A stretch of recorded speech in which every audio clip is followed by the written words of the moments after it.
అన్న ఆగడు తమ్ముడు తగ్గడు. దీంతో మంచు బ్రదర్స్ వివాదానికి ఫుల్ స్టాప్ పడట్లేదు. తాజాగా వీధి కుక్కలు అడవి సింహాలు అంటూ ఎక్స్ వేదికగా మంచు సోదరులు చేసిన ట్వీట్స్ సోషల్ మీడియాలో రచ్చరేపుతున్నాయి. ఇంతకు ఈ ట్వీట్స్ కథ ఏంటి? తమ పోస్టుల ద్వారా ఈ అన్నదమ్ములు ఏం చెప్పాలనుకుంటున్నారు?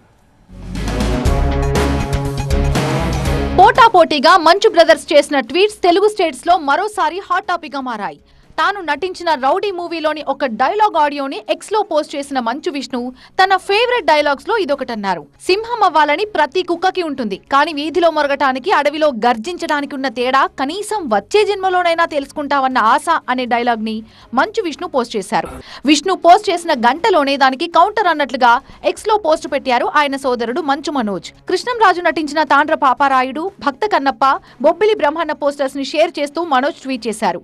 భక్త కన్నప్పలో కృష్ణంరాజులాగా సింహం అవ్వాలని ప్రతి కుక్కకుంటుంది, ఈ విషయం నువ్వు ఇదే జన్మలో తెలుసుకుంటావు అని మంచు మనోజ్ పోస్ట్ చేశారు. అంతేకాకుండా #విస్మిత్ అనే హ్యాష్ జోడించి అతడి హాలీవుడ్ ప్రాజెక్ట్ అనేది క్లూ అని చెప్పారు మనోజ్. గత కొన్ని రోజులుగా మంచు కుటుంబంలో వివాదాలు హాట్ టాపిక్ గా మారాయి. ఒకరిపై ఒకరు పోలీసులకు ఫిర్యాదు చేసుకునే వరకు వెళ్లింది ఈ వ్యవహారం. టీవీ9 రిపోర్టర్ పై దాడి వ్యవహారంలో మోహన్ బాబుపై హత్యాయత్నం కేసు కూడా నమోదైంది. అయితే అంతా బాగుందనుకుంటున్న తరుణంలో సంక్రాంతి వేళ మరోసారి వివాదం మొదలైంది. పండుగ వేళ మంచు మనోజ్, మౌనిక దంపతులు తిరుపతి రంగంపేటలోని మోహన్ బాబు యూనివర్సిటీకి వెళ్లడంతో మళ్లీ గొడవ మొదలైంది. ఈ వ్యవహారం కూడా కేసుల వరకు వెళ్లింది.